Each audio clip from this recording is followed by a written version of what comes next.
Hi, I'm Officer Dupre Foster, and I'm here with Sergeant Noha. He brought us the PCV today. Thanks, Foss.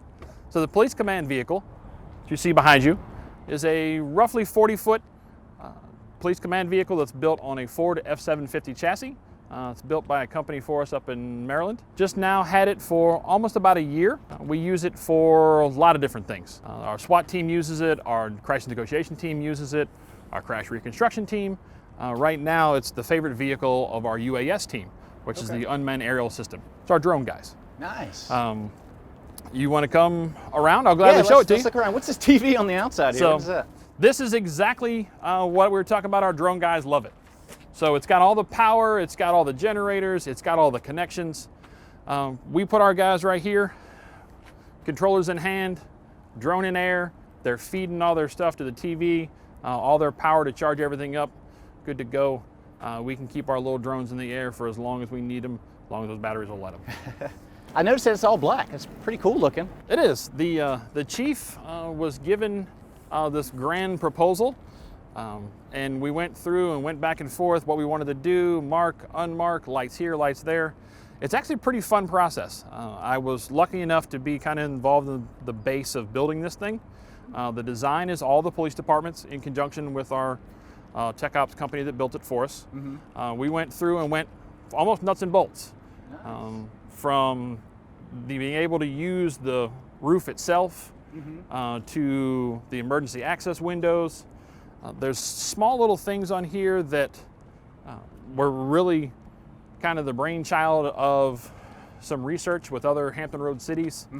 There's cable pass-throughs from the outside to the inside. There it is. Oh wow! So one of the features we did with the city and the city's ability for IT, our infotechnize guys, they wanted to be able to access everything from the outside, so that way nothing had to be inside. Working incident, SWAT team everywhere, negotiation guys everywhere, drone guys everywhere. If our IT guys had to come and grab this thing because something went down, as we all know, occasionally you got to push the start control button. They were able to get that right here, keep on going.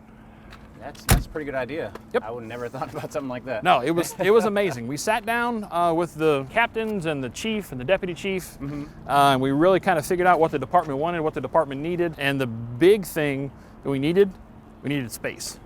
Okay. So when it comes to situations like that involve incident commanders and agency executives, and you start to set up what we call an ICS NIM system, federal terms that have to deal with how things are structured and who's really the boss. Okay. Yep. We had to do things like the slide outs. So the vehicle itself has two slide outs. They are opposing in the front, done for space and weight distribution. Okay. And it also gives it. It's like it's got wings. Like it's pretty bad look too. Yeah. Yeah. So it's a big beast. Well, can we take a look inside? Yeah, hop inside. Awesome. Check it out. See what we got. Wow.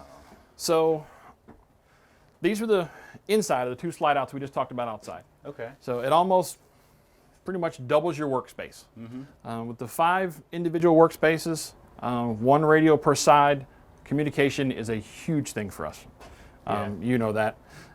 It's one of those things that it drives what we do in this profession.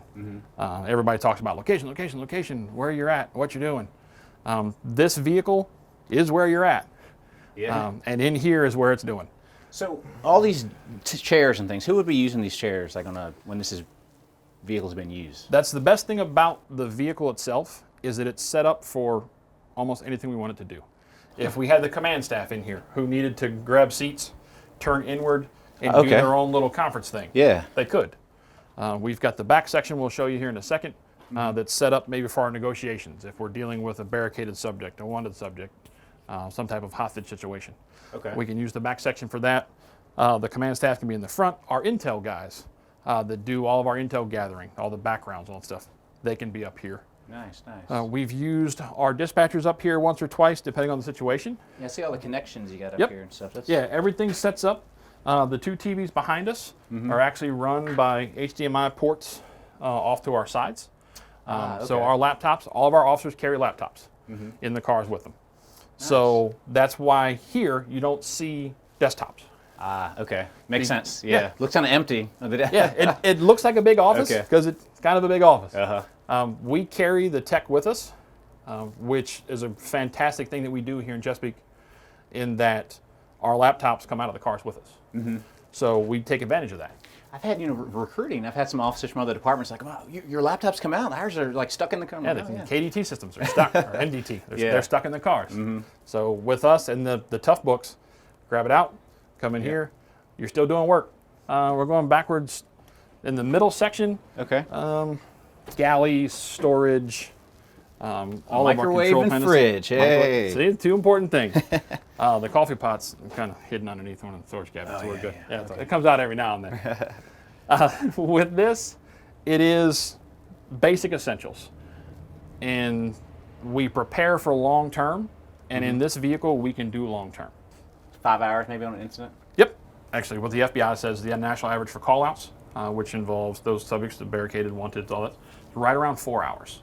Okay. So very few of our large incidents have gone beyond that. Okay. We have specialized teams here with the SWAT team, with our negotiators, very well organized. They work together beautifully on large situations like that from the ground up, because both of those are collateral teams. You have to spend your time on the street, but you can start picking up collateral duties. And you are on negotiations team, right? I was. I spent 10 years on negotiations. I recently came off and spent a little bit of time on our UAS drone team.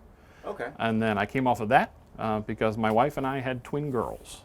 Oh, yeah. So, yes, I have almost, there'll be 2 next week, actually. Trying to remember what today is. Yeah, there'll be 2 next week. That's awesome. So the home life and the balance of the work life, you got to find it. And it's nice that in this job you can kind of adjust that. Very much like so. you were saying, that's pretty cool. It is. When you start to go collateral duties, the department knows that things come up, and we will always work with you on the street. Collateral duties, if you need a little bit of time here, a little bit of time there, or if you just want to take your career in a different direction. Yeah. We've had officers that have been, yep, this is where I want to go, this is where I want to go, and they go, I changed my mind. And then canine, detectives, all those options are there. So. Cool. Yeah, what's this back here? So back in here is what we kind of made for our negotiations team. You can set up all the communications equipment on the table. Our negotiations idea is there's about 4 people in here. Somebody scribes, puts all the stuff on the board. You've got a guy or girl who's here on the headsets, dealing with the communications of whoever's inside the house structure or whatever. Okay. You've got your assistants, you've got your coaches, you've got your guys working the radios. All of that's right here. All of that can be closed in by that pocket door right behind you. Oh, nice. Okay. So even if you don't go negotiations in here, and that's an incident where the command staff needs a secure, let me come here and let's have a quick meeting where the rest of the world doesn't need to know. Yeah. Pull the door, and you're good to go. Seems pretty solid and soundproof. It is. So. The wall-to-wall carpeting did that for us. We have soundproofed as much as physically possible in this vehicle, to the point where the roof above us, I think we mentioned it one time earlier, the roof above us is actually a usable workspace. Yeah. It's used as an observation platform.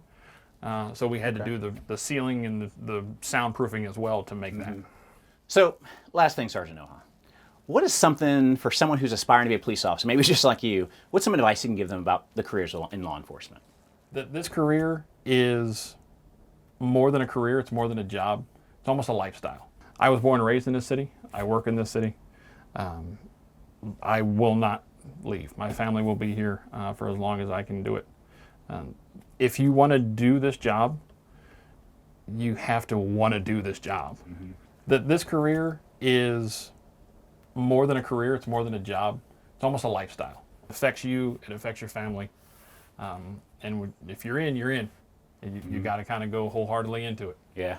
And the people that I see coming out of the academy classes now, the people that you recruit, are definitely worth it. And they're in it. They're in it to be in it. Yeah. And they're fantastic people that want to be here, that want to do this, and they want to help. That's what they're doing. Awesome. Hey, thank you so much, Sergeant Noah, for joining us. I appreciate you. Yes, thank you. You're welcome. Well, I'm Officer Dupre Foster. Thank you so much for joining us. If you want to learn more about the Chesapeake Police Department, visit us online at chesapeakepolice.com. Take care.